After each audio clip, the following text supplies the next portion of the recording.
us again for this month's edition of African Liberty webinar. My name, as usual, is Ibrahim Babatunde Anoba, and I am the managing editor at African Liberty. As we do, we bring to the webinar people who have experience and expertise in the topic we are deliberating. And this month, as you know, we are talking about the role of the military in African politics and freedom generally on the continent. And this is quite a timely intervention because, as you are aware, we have the crisis going on not only in Niger, but across the Sahel and West Africa pretty much, which is snowballing into not only a regional problem, but also a continent problem as well regarding the role of the military in politics. And to help us understand this topic, our two amazing scholars. First is Adeoti Dipeolu, and she is a research associate at the African Leadership Center, King's College London. She is also the coordinator of the ALC's leading practitioners that convene senior practitioners in the field of peace, security, and development, and the Leading Feminist Voices in Africa project. Dr. Dipeolu holds a PhD in leadership studies with reference to security and development from King's College London, and an MA in public policy from the University of East Anglia. Dr. Dipeolu's research interests include diaspora, migration, peace building, peace and security. Welcome, Dr. Dipeolu. And also today we have Emmaculate Liaga. She holds a doctorate degree from the University of Pretoria in South Africa. She is a postdoc researcher at the Institute for Pan-African Thought and Conversation at the University of Johannesburg. Dr. Liaga's research investigates the peace-building strategies employed by both local and international organizations of peace operations in post-conflict societies. Our research interests include peace and security, conflict resolution, agency of communities in policymaking, and international relations theory. Welcome, Dr. Liaga. Such a pleasure to have you and Dr. Dipeolu. So let's just dash straight into it. I'm sure almost all our audience will be aware of the situation in Nigeria, as I pointed out rightly. But I just want to make sure we do the basics here. The first will be why. I mean, these questions have been asked a lot, but it just seems like we can't get enough answers to it. And I'll start with you, Dr. Dipeolu. Why are we seeing an increase in military intervention in Africa, more so in West Africa, in the last, say, 5-6 years? People have pushed the so-called anti-French narrative because these are predominantly happening in former French colonies. But what could be responsible for this beyond the French anti-French sentiment? Thank you so much, Ibrahim. Can you hear me? Perfect. Okay, awesome. So thanks for your question. I think honestly, as you said, this is, I think, our new reality in Africa, right? Or a recurrent reality in Africa. But just simply to answer your question, I think we can attribute the rise of coups, or going back to coups, for, I would say, potentially 3 reasons. I think first is really there is a leadership deficit in Africa, and specifically West Africa as we're looking at it. And this is coupled with issues of corruption, right? Where across many of the countries on the continent, there are issues of corruption tied to each of the governments, right? And so you see the military, or those who have staged these coups, stepping in, so to speak, as a way of responding to what they believe is detrimental to the society. Now, of course, we can come back to whether or not the coups in themselves are good or not, right? So I think the first reason, as I said, is there's a leadership deficit across Africa, but particularly in West Africa. But I think second is really the fact that when we look at militaries, and especially military in West Africa, there has been a lack of professionalism of the military. A lot of them are remnants of colonial military forces or forces that came together post-colonial, but were not professionalized in ways that sit in alignment with democracy and what a democratic military, so to speak, could look like, right? And I think third of all is, if you take the Niger example, as you rightly mentioned, is these coups, especially in French West Africa, are speaking to the anti-colonial sentiment. When you think of the relationship between the government and France in this instance, there is a fatigue there with the local society. And so when you see support to the military coups, it is because of this anti-colonial sentiment that is permeating through the local society. So I'm just going to stop there, but I think really those are the three issues that are sort of giving birth to what we are seeing as a new wave of coups across French West Africa in particular. That's fantastic. I think perhaps the one among all these reasons you gave that has been under discussed, in my opinion, has been the professionalism of the military. Because again, oftentimes people relegate it to the fact that, oh, they are not just professional because they shouldn't even be thinking about coming into leadership. But I think it's beyond that. And Dr. Liaga, if you can hear us, I want you to also, chime in here. I'm thinking in the direction of, so we look at presidents in, say, Europe, in the West, or even in Asia, a vast majority of them, overwhelming majority, are not protected by the military. They are protected by the police or special operation like units, like say the Secret Service or the MI5 or whatever. But in Africa, we see next to almost every African leader, the military, a military officer. And people have said like that proximity to the executive is, first of all, allowing military chiefs who should be in the barracks. They are being exposed to all this goodness and shiny life in the executive, and they live with this executive day and night. So they see the deficiency. So folks are saying, maybe we need to switch from having the army protect presidents in Africa to having the police protect presidents in Africa, as being done elsewhere. Do you have a say in that, a say to that, Dr. Liaga, before I come back to you, Dr. Dipeolu? Thank you so much, Peter. I hope you can hear me. First of all, I just want to apologize for the background noise, but we'll power through it. In concerns for your question, I think the first thing I go back to, and it's what Dr. Dipeolu just brought up, is the colonial history and the post-colonial reactions to that history. So if you look at the patterns of post-colonialism and how African countries and the military have been structuring themselves and also giving themselves roles and just positioning themselves, it comes from a very violent background within the military. And you can equate this also to a little bit of the terrorism in Middle East, and also a bit of what is going on in Southeast Asia. Much of the problem that the military, or let me say military society at that time was fighting against colonialism, when the transition to independence happened and post-colonial histories, the military was left still hyper militarized and weapons floating everywhere, first of all. Secondly, a lot of what was happening during colonial period did not change much. And that goes back to what Dr. Dipeolu was saying about leadership and just the structures of society. So we've been constructed from colonial period to be such a hyper militarized society.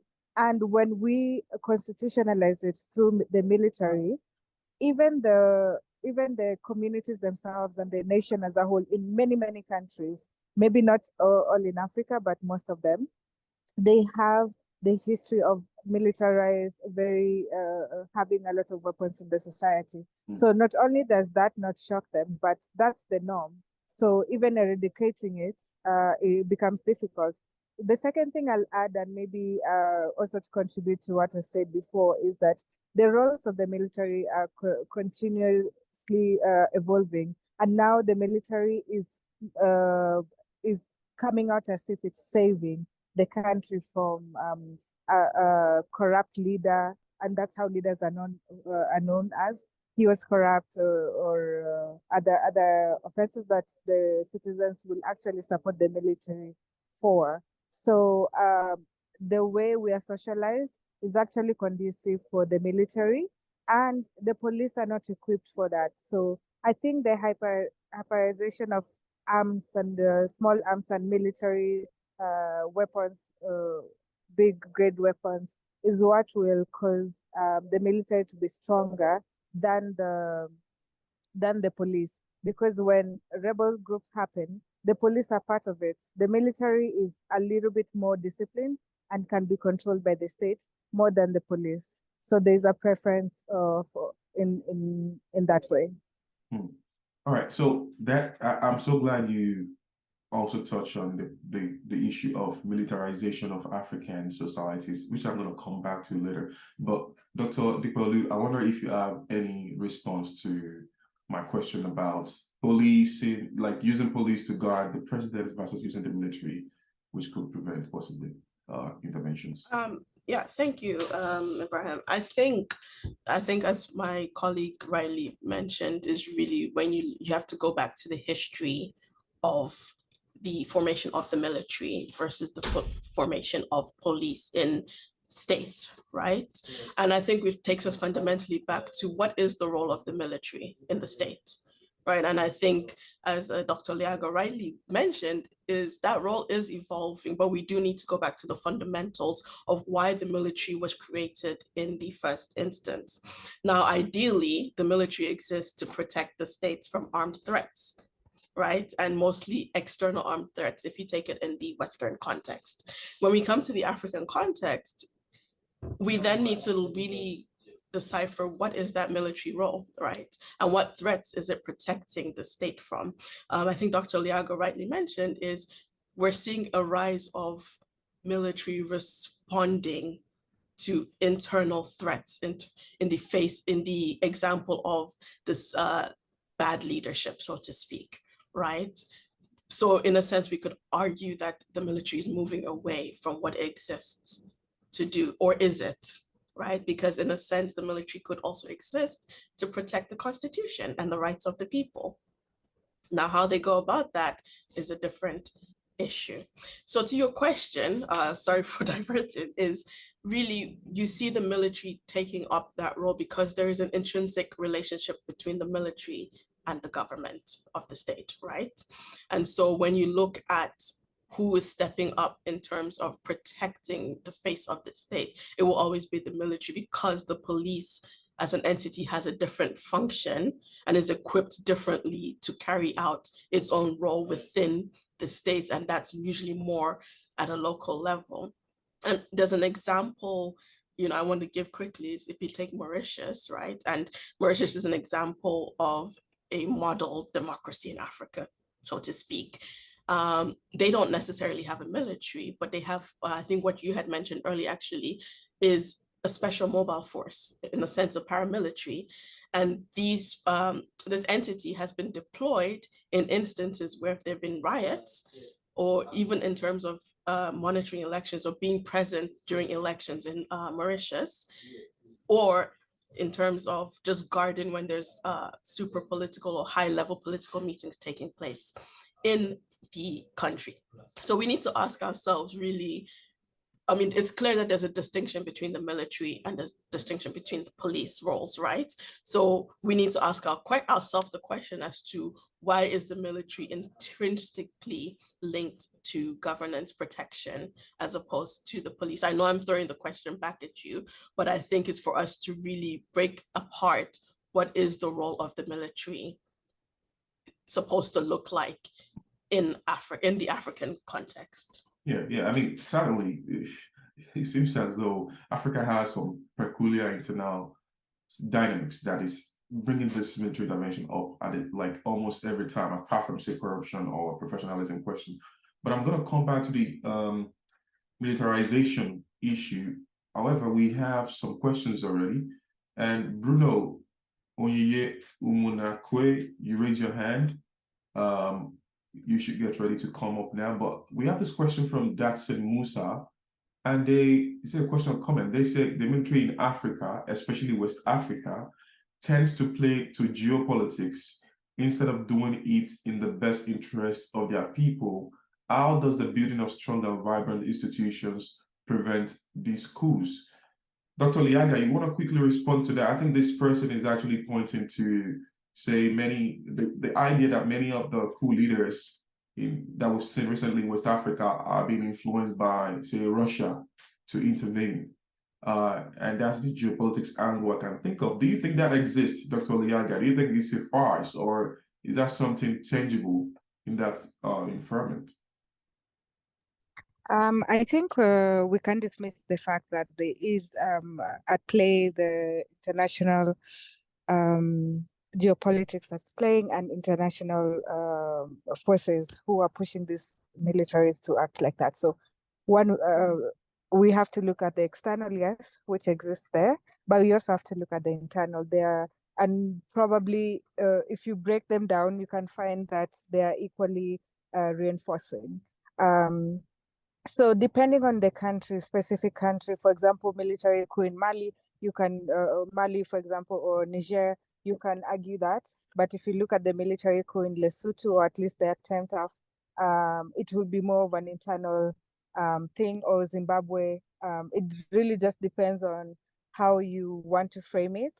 But I don't think it's something that you can dismiss. Externally, there is forces, but I think also internally, there's a lot of forces for the reasons for the military coup to happen. But the particular thing that I see that really gives this military leaders a lot of permission, perhaps to say, it's also the reluctancy of, for example, regional bodies like ECOWAS and the AU in applying uniform, for example, punishment to them, or sanctions, whatever the case is, because also they find legitimacy or reasons thereof, or at least they're neutral about it. So that's not to say military, I'm not giving value here on whether it's right or not. I'm just like I'm just at the fact that that's it's not that play. Yeah, I mean, it's understandable, and we can't. I think sometimes the dynamics of what necessitates a military intervention in each of this country can be so starkly different. So I would say that I like the fact that you mentioned ECOWAS, but I'm still going to come back to that because I want us to clear these questions first. So we'll go next to the question from Ernest Ironsa Magayane. I think they are from Rwanda. And then this is directed to you, Dr. Adeoti. And they ask, I don't agree with Dr. Adeoti because it is not the problem of professionalism. What do you think about the African president who ruled for a long time without leaving power, and who consider the army and police as their own properties or assets, Dr. Adeoti? Thanks for your question. So I don't think I'm necessarily arguing that professionalism is the only issue at play.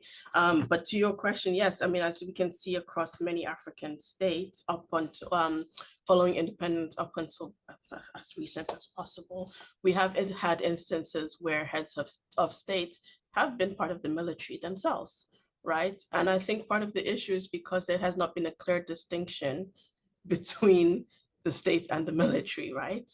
And it leads us back to the question of democracy, right? So because if I take Nigeria, for instance, for many years since after its independence up until 1999, Nigeria was a succession, the leadership of Nigeria was a succession of military heads of state, right?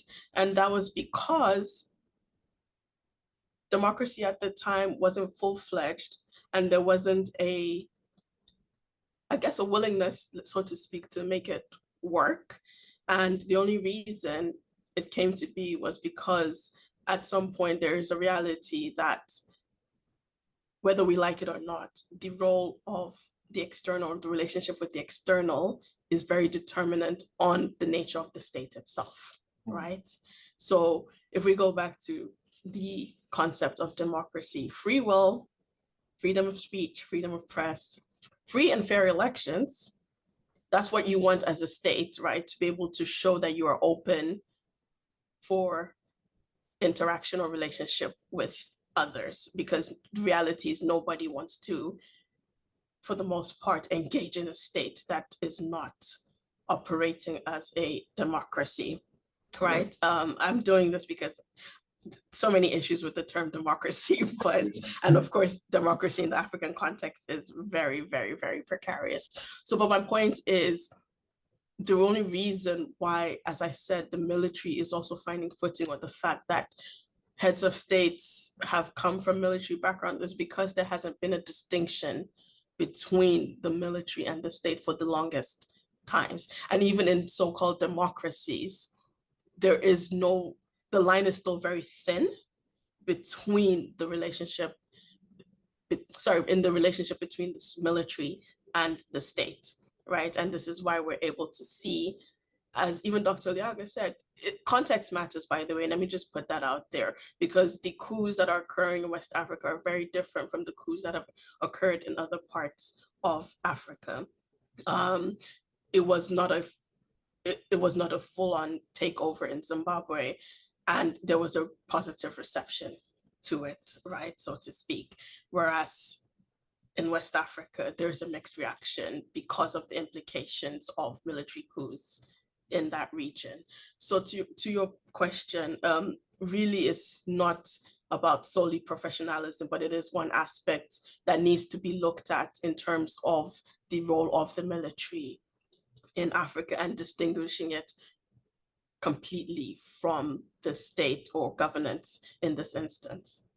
So I hope that answers your question a bit. Yeah, I hope it does.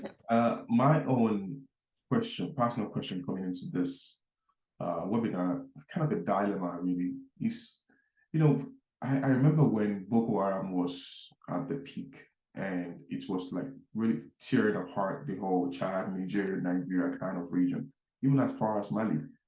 And one of the most prominent or prevalent resolution, experts were having or whatever, was that, well, we do not think the military across West Africa have the capacity to fight an insurgent like Boko Haram with links to Al Qaeda and those, ISIS and whatnot. And I remember a lot of people were advocating for the assistance, not intervention, the assistance of the US and the EU countries to provide military apparatus to fight the insurgents. And fast forward to 2021, 2022, when we started to see this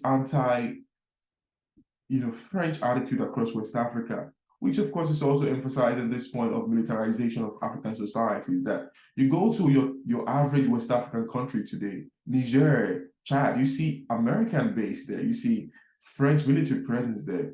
So folks have said, perhaps this militarization of African societies is, engendering this new interest in military's role in politics. And regardless of how valid or invalid that is, I wonder if Dr. Liaga, you could, help us understand how we could possibly navigate this militarization of African societies versus having enough effort to answer the insecurity problems we have as regards terrorism. Do you understand what I'm trying to ask there, Dr. Liaga?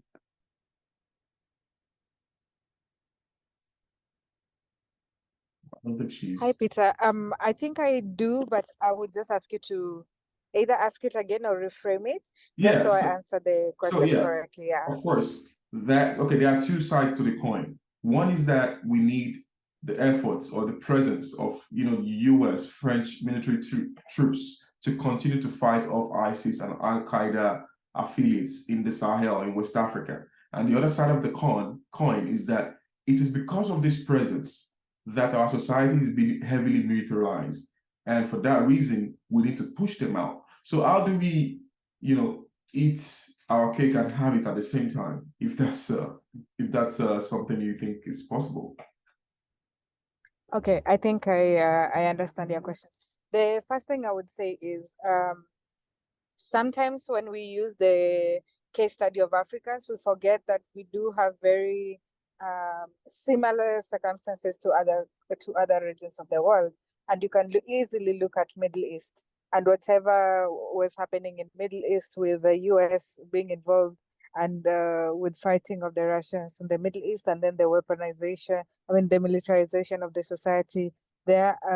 You can easily take examples and lessons learned from that case and also apply it to how African have also developed in the last 60 years in terms of their interaction with countries like France, and also interventions from the US and etc. The other thing I would say before I join the 2 points is that militarization in Africa is both as a consequence of domestic politics and as a consequence of post-colonial non-functionality in both our society and in politics as a whole. I don't think there's an easy answer in trying to say how we can manage both engaging the international community and also demilitarizing our society. And I'll give you a good example because I'm just from fieldwork in Lesotho on SSR, and you can clearly see the imprint of one international organizations in terms of militarizations, China and Russia, etc. At the same time, you can see how politics has really sipped through the military and vice versa. So basically, if you're talking about the military, it's an arm of the state. It is the state, at least in that case study. So it's very hard to try and distinguish the both of them. We have somehow either dealt ourselves a poor hand or we were dealt a poor hand from the beginning. So I think it's one of the either or, and this is where I do take the conversations from the decolonial perspective, where you just have to cut it, you just have to win yourself off of international dependency like that in order to have the society's independence. And I do get this from Dambisa Moyo, although she argues it from an economic perspective, but I think also from a militaristic perspective. But so far, as long as we do keep this kind of like interactions, and although most of West African countries are letting go of France, I think they will only replace it eventually. So we will just pick up the same problems, just different actors. So I think that's a perpetual what problem. country? What country do you think will be replacing France? I have an idea, but I don't want to say. I really would say the way China is coming very quickly, I think they will be one of those countries, and they will come with gold and honey, and we will be so fast to run to them. And I wouldn't blame us necessarily, because we, like I said, we've dealt ourselves a wrong hand, and we will need all the help we can get probably. And most leaders will be very quick to make those negotiations, either to their benefit and the detriment of the citizens as well. So I think it's something that's it's very complicated, but in my own personal opinion, and maybe from an academic perspective, I think a decolonial perspective of just delinking from that dependency is the only solution I can see, however hard and cold turkey it is. Thank you. Okay, well said. So we got some questions I would like us to run through real quick. So each question you take 1 minute to answer them, and I'll be very, strict on the time. So let's start. So this is a question from Tekalin Kure. I think they are from Ethiopia, Dr. Tekalin Kure. And they say, and this is to you, Dr. Dipeolu, they ask, what is or are the roles of the military as a security issue? Dilemmas between national security and political freedom. I don't quite get that question, but I think... I'm not sure I understand the question. So maybe we can just phrased in a different way. Maybe we can answer the first part, the first phrase. What are the roles of the military as a security issue? I'm not sure. As a security issue or in response to security issues? Let's pretend that's the thing. In response to security issues. Internally now, let's not do externally. Of course, they have responsibility to respond to external threats, but internal threats, because again, people would have argued that this is the job of the police, not the military. What do you think? So I think it's linked to something I said earlier, just briefly, is what is the threat and who defines the threat, right? Who is defining the threat that the military is responding to? And there's an example that comes to mind. It's not the best example, but if I think to the NSARS movement in Nigeria in 2020, the last protest, if I remember well, was responded to by the military coming to disperse the protesters. Now, we have to ask the question of, was that silent protest a threat, and to who? And was it the military's role to disperse that protest versus the police, right? So I think I don't really have an answer to that question in terms of what is the military's role, because we have to ask what is the threat internally and to who and by who. Yeah. Right. And it goes back, sorry, just quickly to what I said about earlier. What is the military's role? To defend the state as a whole, to defend the Constitution, which means then protecting the people's rights and voices from the so-called deficit leaders, or is it protecting the elite and the leaders from threats from the society? So it's a whole lot of questions, but it's something for us to think about, because I don't think there's a clear-cut answer to that question. Yeah, I think we now have more questions than answers, frankly. So it's not always black and white. It's not that. It's not always, because the thing is, we could argue that the military exists to protect the will of the people. That's really very complex.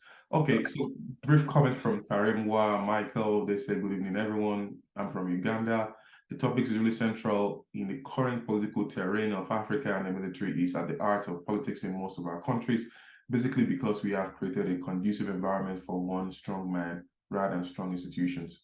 Well said, Michael. So we go to the next question now, and this is going to come to you, Dr. Liaga, and we hope you can answer it in 1 minute. And this is from Bruno Onyiye Umunakwe. They say, considering the fact that one of the main duties of military is to protect the country against any form of aggression, is it unprofessional for military meddling in politics? Dr. Liaga, again, remember, aggression could come from anywhere, even from the head of state, as we've seen in like one country called the USA recently. So do you think Bruno's question or suggestion has any ground? Yeah. When we speak about professionalism or just professionalism, I think we don't need to reinvent the wheel, and we don't need to wander around far. There are very clear guidelines on the military, rules of the military in the Constitution, in every constitution, or at least I can say most constitutions. I can claim to have read all. I can say there are very clear guidelines there, and also clear guidelines on the power of the president or the head of state against with the military as well. So I think anything outside that, I can clearly say it's unprofessionalism. That would be the easiest answer to say or to give.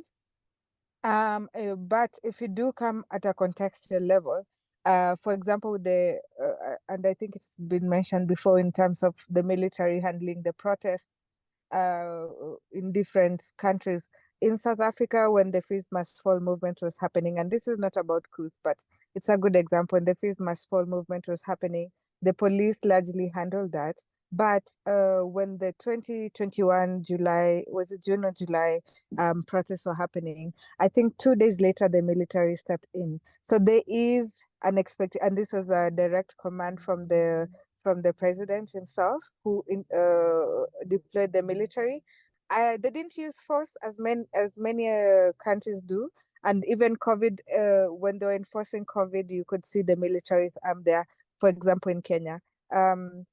So there is some, the countries and the head of states are playing with this flexibility of bringing stability into the country and trying to term it under the state of security within that country. So there is a lot of unprofessionalism going on within the military. The duties of the military are very clear in the constitution. So, Dr. Liaga, just to add the devil's advocate for a second, what if the ultimate threat is from the head of state himself? Does the military still have a role to play in standing him down? Any circumstance, like let's think of the worst circumstance. You have a rogue head of state, and that head of state has put the police under his arm, and the military seems to be the only dependable organization at this point. Do we still advocate for the military intervention at that point? That's a trick question and a very good one. And I think I can answer this in terms of what the case you're speaking about has actually happened, where the military felt that the head of state is actually taking advantage and all of that. But remember, the military only stepped in because there were no institutions and no procedures to remove the president, and also the institutions were very weak. The president had, done a number in the country. You can take an example of Zimbabwe. He was autonomous and almost anyway. So the institutions that existed could not oust him, so the military had to step in. If you're asking me if that's right or wrong and how they did it, and I think also Dr. Dipeolu mentioned that it was somewhat acceptable. I would think that as these things evolve, I think they can find some justification, but we must also be very careful about the permission we give the military in terms of society and internal disputes within the society as well. But yes, there is circumstances where that might be actually almost acceptable. Yeah. I will remember you said that, Dr. Liaga. Don't quote me, please. Okay. All right. So let's go back to the other questions. Dr. Adeoti, this comes to you. This is from Taremwa Michael. They ask, what are some of the mitigation mechanisms that do you think the African continent can implement to enforce the respect for the rule of law and constitutionalism? My other question could be, what role has a private military organization such as Wagner Group, an executive of South Africa, has led to military coups in Africa? Okay, let's just summarize that question into the role of private militaries. Because we've seen that in many cases, people often talk about the Wagner Group alone, but there are gazillion of private military forces in West Africa alone that have been so efficient in fighting Boko Haram. And this question of private military, because of their efficiency, do you think we should be wary of their presence in one way, or disregard their presence entirely? Or, I mean, what can we make of them? Let's not use the Wagner Group as a classic example, but let's think broadly. 1 minute though, let's see. That's fine. Thanks for your question. So the role of private militaries, and as you rightly said, it's not just the Wagner Group. There are a host of them across the continent. And I think a lot of this just boils down to what are the parameters within which these groups are operating in the context. And, as I said, again, context is key. So we can't really just do a summary of private militaries across Africa. I think context is key. What are they there to do? Are they a threat? I think, again, that would depend on the context in which they are operating. I know you didn't want to focus on the Wagner Group, but I think it's the most current. And so I think it just provides a good example. And it was linked to something that was spoken about earlier, and I think Dr. Liaga touched upon, is while we're seeing this anti-colonial sentiment, there's a realignment with a group, and in this instance, Russia and the Wagner Group by proxy, with those who seem to be providing a solution to what is an otherwise problem in that context, right? So as far as there is an acknowledgement and a legitimacy given to this group by the society, they will continue to do what it is that they're seeking to do. But as with any external intervention, so to speak, or, is to also bear in mind that they have their own agendas, right? So to your question, do we have a problem would depend on at what point their agenda mixes with what they're setting, what they are doing or doing on the ground in many of those countries, right? And we could go into a whole big conversation about weapons and the exchange of weapons and arms smuggling and so on and so forth. But I think the fundamental question is, insofar as they are doing what it is they set out to do or being hired to do, there is no problem. If the agendas begin to mix, then I think we have a serious problem in what's the word, in engaging private militaries in the African context. Yeah, and I think as is a lot of, I know many private military companies in Abuja alone, and I guess when people think about private military, just think about Blackwater or Wagner, all those very crazy organizations, and they just put bad names for the good ones. And I think private military have been doing tremendously well in many cases in this IL. There are good ones and there are bad ones. Okay, Dr. Liaga, let's have you kindly answer this question from Kwazinkosi Sibanda. They ask, what can be the solution to the case of Zimbabwe, where the military leaders proclaim that they will not salute a president without liberation credentials? Zimbabwe is waiting for the announcement of presidential election, and the military is issuing partisan statements right now. Dr. Liaga, a quick response to that. I must admit, I'm not very familiar with the particular example and the very specificity of it. But I will say, maybe just as an addition to that, and I can give an example of a country like Kenya, which I also got engaged in a lot of the elections that was going on. The role of the modern military now has really has gone beyond just giving security per se, and now it's really into it's dealing with democracy, and it's part of the arms of democracy itself in many countries, especially in Africa.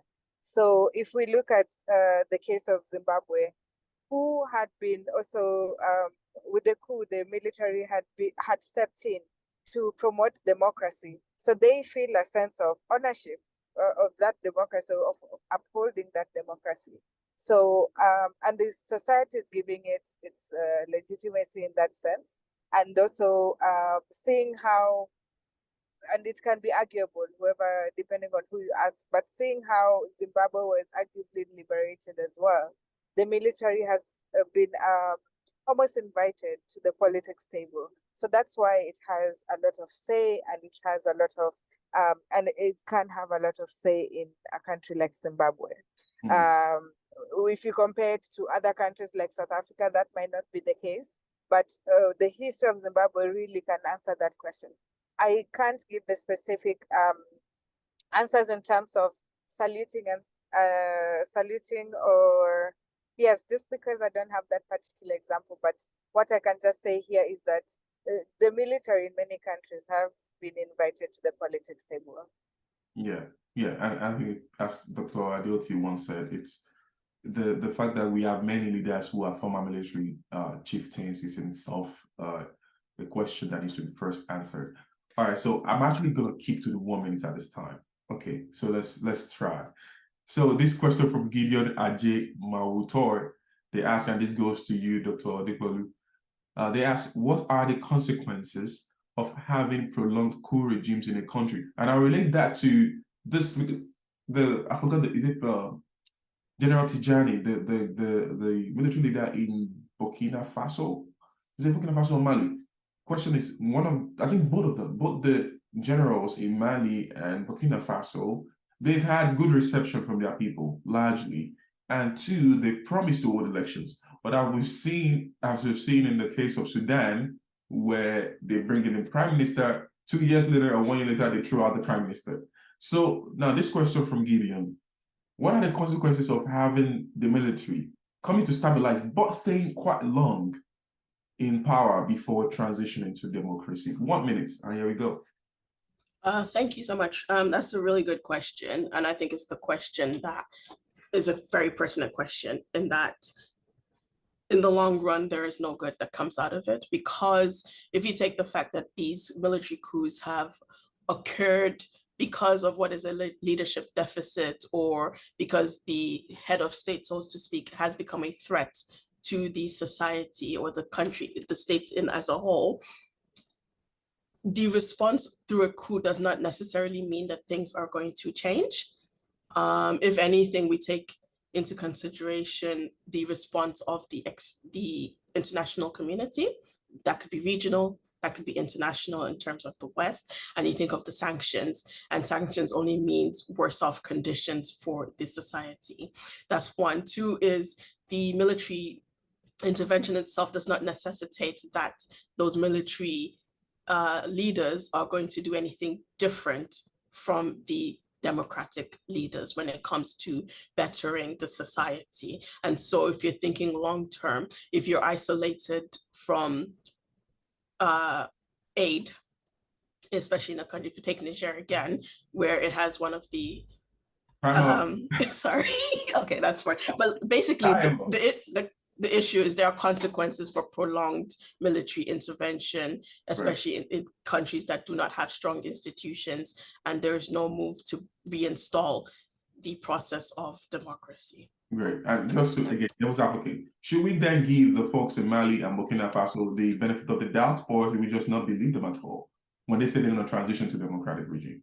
It's very hard to tell, as you said with Sudan, although Sudan is a different issue entirely, because they overcame that, because there's a mistrust. I think the biggest issue is there's a mistrust between the military and those who could become that transitional or democratic representative of the state.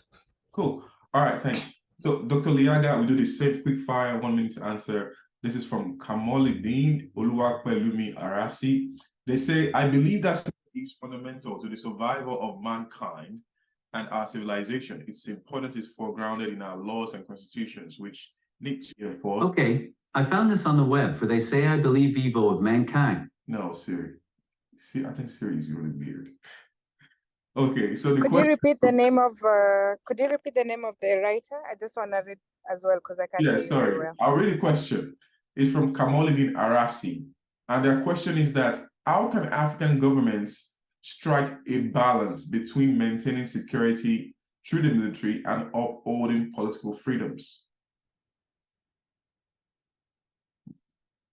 Do you get that question, Dr. Liaga?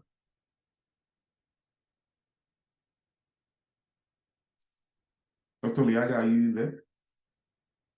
Me? Hello? Can you hear me now? Yeah, we can. Sorry. Okay, I was muted. I really can't hear you well, so I'm looking for the question so that I can read it. Yeah, the question is from Kamolidin Arasa, and I think they are pretty much asking, how can we want to maintain security through using the military instead of the police, and at the same time, we are thinking about maintaining political freedoms. I guess the best way to put it is that we know that the military are often, whenever they intervene in local security issues, they violate freedoms, individual freedoms. That's what we've seen the case in Nigeria. So how can we use the military to prevent or to ensure internal security, and at the same time say we want to respect the freedom of our citizens? Okay, thank you. I think I understand now. I think I will, since I have 1 minute, I will really just refer to what I said earlier. The roles of the military are very clear in the Constitution. And not to say that some of this cannot be adopted given the special circumstances that are coming up, but as discussed before, the leadership in Africa is very selfish, especially when it comes to politics, and politics is very infringing. So as long as our political leaders are using the military for their own personal gain and their own self-interest, I think that will affect the political freedoms of individuals and society. So I think the right thing here to do is for the society to also uphold the political, the government, the state, according to the Constitution. And one thing you need for that is actually a very good justice system, independent one. And most countries don't have that. So it will continue to be a problem for a long time until institutions are set up. And I think that's where state building. Time up. All right, yeah. Sorry, Prof. Sorry, though. We really have Thank you. be enforcing the time. Okay, so quick comments before we answer one more questions. I'll just say, can you Dr. Dipeolu and Liaga kindly drop your maybe Twitter or any way people can contact, because we have a lot of questions we're not going to be able to answer. Just in case you want to reach out, you can drop that in the comment section. So reading some comments now from Datsin Musa. They say, in our own situation here in Sierra Leone, the military has tended to overthrow due to misrule and corruption, coupled with the attempt by civilian regimes to overstay their welcome. And secondly, in Sierra Leone, it is becoming clear that the military is the only solace to turn to when all else has failed. Some have shown good example by handing over to elected civilian governments like the current President Bio did way back in 1996. Okay, this comment from Yvonne Okaifo. They say the military may exist to protect citizens, but it is also used by politicians to oppress citizens. The NSAS protest in Nigeria echoes this point. Many politicians have failed in their jobs of upholding democracy, thus making themselves susceptible to mutiny. Although military rule is not the answer, it points to the decadent state of our democracy. Well said. So we'll take one question from this anonymous attendee. They ask, I think most private militaries, this goes to you, Dr. Dipeolu, most private militaries in Africa are mostly there to protect the leaders, not the people, like Museveni's 100 private soldiers, for instance. Can we say that one is there to protect the sovereignty of Uganda or protect the citizens? I guess a question of private military. Let's simplify. The role of private military, yet again, private to protect private interest or to protect state interest. How do we navigate that in 1 minute? I don't know if I can answer how we navigate that, but I think the role of private militaries is really, I think as you rightly said, I don't know the context of Uganda well, but I think if you do think of private militaries, there is a intrinsic relationship with the elite, because when you think private militaries, you're thinking in terms of financial, what do you call it? The finances associated with having a private military. So again, it really depends on the agenda of the private military. As you rightly gave examples earlier, there's examples where they are fighting in the Sahel, they're fighting against terrorist groups. In a sense, we could argue that that is in protection of the state, which then translates to the society. So I think I'll just stop there because I don't think there's a clear answer to that question. Again, it depends on context. Right. Okay, so for all those who we can't answer that question, I really apologize. Please, you can reach out to Dr. Liaga and Dr. Dipeolu through the emails they just dropped in the comment section. And I'll just ask them for your final comment, Dr. Liaga, before we have a final comment from Dr. Dipeolu. In 1 minute, what do you think our audience should take away from this conversation? Yeah, I think I just read someone's comments in terms of militaries are not always the answer, and I do agree with that. I think society, the society should build their institutions so that they can almost like replace the military to cater for some of their grievances. So I do agree with that comment, and that will be my final comment as well. Thank you. Thank you, Doc. Dr. Dipeolu, your final comment. Thank you so much. I think my final comment, I think Dr. Liaga actually slightly touched on it, was really the military will continue to intervene, especially in the African context, because we continue to have weak institutions. And until our institutions are built and there is a clear demarcation between the military and the state, beyond what the military exists to do as a state function, I think we'll continue to see that intervention from the military in ways that might not necessarily be positive for the state. Yeah. Fantastic. Okay. Is it possible to see the image of Liaga, please? Oh, well, Dr. Liaga is she's trying to catch a flight right now, so that's why we couldn't get our video feed. But anyway, I'm so glad you provided your emails, and I hope people can reach out to you to follow up. Well, thank you so much, Dr. Dipeolu and Dr. Liaga, for taking the time to join us on this conversation. It's such a pleasure to learn from you. And of course, thank you to everyone who tuned in. And we hope to see you on the next one. We're going to be having the next conversation on September 23rd, September 29, 2023. And the title is Open Trade and Conflict Minerals in Africa. We'll be having a scholar from the Group 4 Studies on Conflict and Human Security, another scholar from the Danish Institute for International Studies, and lastly, someone else from the University of Bath. So we hope you can join us for that conversation as well. So it's been a pleasure having you, Dr. Dipeolu, and everyone else who joined. Thank you so much. All right, thank you.